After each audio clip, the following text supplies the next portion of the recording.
Watch this before shooting another deer. We sat down with Chris Creed of Afflictor Broadheads, and he breaks down the anatomy of a deer and all the things that you need to know before you release your next arrow on a whitetail. Here we go. Well, if you're looking at the anatomy of the whitetail, there is no dead zone.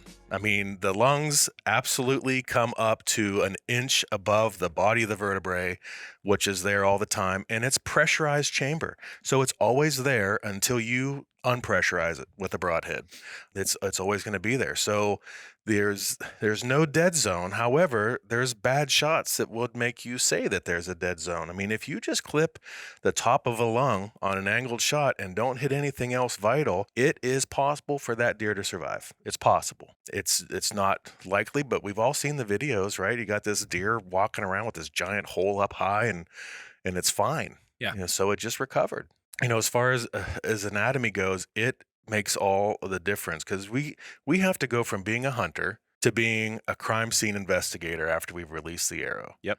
And that part involves taking your time, checking the scene out. You're gonna check the arrow out. You're gonna check your spot. What's the blood look like? And then you have to put that together and think, okay, I hit the deer here. What anatomy is in that spot, and how's that going to regulate my next actions? Absolutely. So anatomy is a good part of the deal. People discount it all the time. You get south of the diaphragm, and now you have liver and spleen right there. Nobody talks about the spleen. The spleen is only on the left side of the deer as he's walking away from you, and that actually is a vital organ. It's slower, of course, than getting up front, but nobody ever mentions the spleen. But that can be a very viable shot that you'll think you got a gut shot and it's going to take forever when you punch some major arteries through the spleen and your deer only went 80 yards. So I think having just some basic anatomy not only helps you when you're releasing the arrow, where's my arrow entering and where's it going to come out? People oftentimes forget about where my arrow is exiting and what anatomy is there that's going to be vital. The diaphragm is not this straight line, okay? The diaphragm has some curve to it, and the diaphragm can actually curve more depending on how much food is in the deer's stomach. It can really push kind of into the lungs, and then the lungs, the bases of the lungs, if you will, which is the bottom of the deer's lungs, they actually kind of curve up over the top of that diaphragm. Right behind the diaphragm, you have the liver, and it takes up a good bit of that space from the left and right side of the deer. It doesn't really go back into the cavity far. It's more like a deflated football wrapped around the stomach, if you will. So you have the stomach, you have the diaphragm, the liver, and the stomach, and that's all sandwiched together right there. And it primarily will wrap around, that left side, kind of towards the spleen. And so, if you have a real steep angled shot on the right side of the deer, you can miss the liver completely. And even if you're far back, you can miss it completely. As a hunter, you just have to have a good idea of where the anatomy is, and kind of, be thoughtful when you're going to release the arrow. What anatomy am I going after? What is the best shot for me? What's a quartering two shot? What anatomy am I going to hit? Quartering away, what anatomy am I going to hit? Broadside. I just think that that's important, because oftentimes we get so excited, especially new hunters. You're like, deer, shooting, middle of the middle, wherever it hits, it's going to die. And that's not necessarily the case. On that point, what is the real estate that the vitals take up on a whitetail? Like, if you had to put it in inches, there's a 6-inch spot you can hit on a whitetail and you'll kill it every time. What is that real estate that it takes up, the vital portion? Well, it's depending on the deer size itself. Sure. It's all relevant to the deer, but you have an 8-inch, like a small pie plate circle there that vital V contains. The lungs are big, the heart comes right up in there, and you got that whole section where anywhere in there, and you got a money shot. You shouldn't have a far tracking job. Sure. Let's talk about quartering to, quartering away, frontal, completely broadside, and your aim points, because this stuff changes. In my opinion, it changes based on what the deer is presenting to you. I was always taught, and I don't know if this is right, this is what I've always done, but on a quartering away shot, for example, you should be aiming at your exit, like the exit Shoot hole for your that exit. you want. Absolutely. That gives you your aim point, and vice versa on quartering two. Would you agree with that, or is that bad advice? I would, but it's still dangerous. Okay, so now you got a hard quartering away shot. You are basically going to be several inches behind the ribs. So you are entering guts first, no matter how you look at that shot. So, guts stop arrows. So you're talking about, the rumen and reticulum of the stomach are huge. They hold pounds and pounds of food, and that is packed in there with all that browse, all whatever they're eating. It's like shooting into a bag target.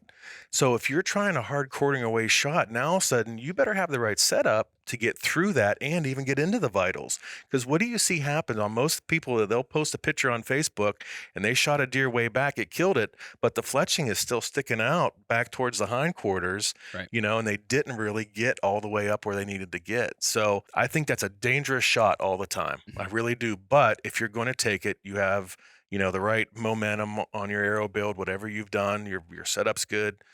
You always have to think about that exit. You gotta get that broadhead into something vital, whether you get a pass through or not. The faster the death, the better for everybody, especially the recovery. Absolutely. What about the frontal shots? I know you guys done some content around frontal shots. Yeah. They can be lethal in certain situations if the ability of the shooter and the setup, like you've previously mentioned, if your setup is right and the shooter has the ability, they can be pretty deadly. Oh, it's done. It's lights out. I mean, you get into there straight, you get between both shoulders and you're in the cavity, you're taking everything out. You're Because- instantly in vitals. instantly. And you got to remember, all the major vessels are centered from the front. So if you're looking at the deer from the front, the heart is right there lined up, and the aortic arch, all the important things for the heart are facing the front.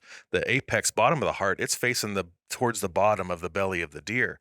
So you have all that there, plus you have all the vascular association of the lungs is all right there. The bronchi are all right there, all the aortas. It's a money shot. But like you said, do you have the ability and setup to take that shot? So where's our aim point? Ground hunters, guy on the ground, deer's 15, 20 yards away, close shot. Where's our aim point on that frontal? Right below the neck. And that's a 4 or 5 inch window. Yeah, well, bigger deer gets bigger, but we have in the one video we did, I have the whole rib cage of the animal, and you're talking about an area that really is only 4 inches across. It's a small window. Yeah. Framed in by thick bone. Yeah, thick, because you got the sternum that comes way up high, and then those first frontal ribs, they're heavy. They can be very heavy right there.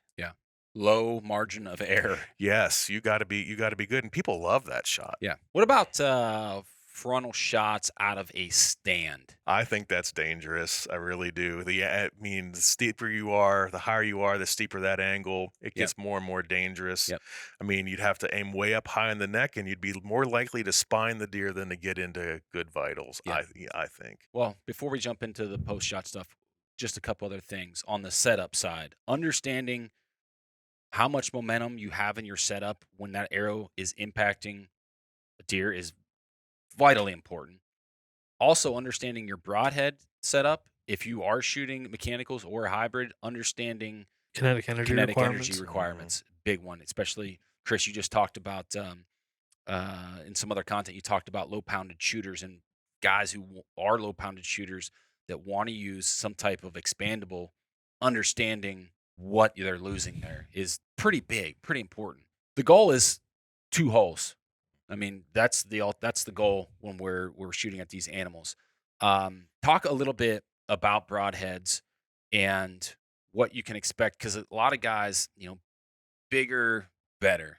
Like that's the way men think. Like, right? If I have a 2.5 inch cut broadhead, think of the holes I'm going to put in this thing. Yeah, it sure can. I mean, bigger is not always better. That was the title of another video that we did. Just because if you're not set up for bigger doesn't work at all. I mean, it really will stop you dead in your tracks. The low poundage setup, light arrow setup, you have a 2.5, 3 inch broadhead, and you may not get past the ribs. Yeah. I mean, it's that feasible. Yep. You really have to. There has to be a little bit of planning that goes into what you want to do.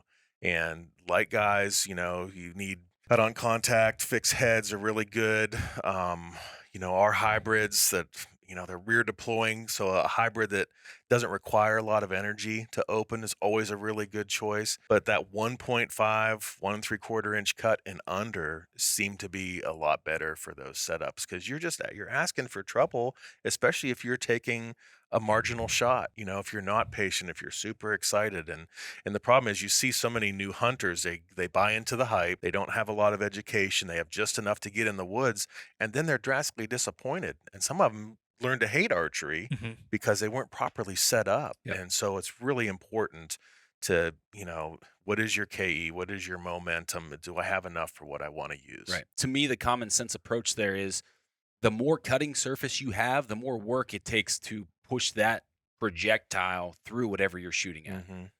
So just for frame of reference, just kind of keep that in the back of your mind. Correct. Yep. Correct. I always tell people when they call like this, imagine you're running through thick brush with your arms crossed, and then you start to slowly put your arms out as you're running. You get to a point where every little bit of this is resistance, right? Yeah. Every little bit. And so, that all has a physics equation attached to it for success.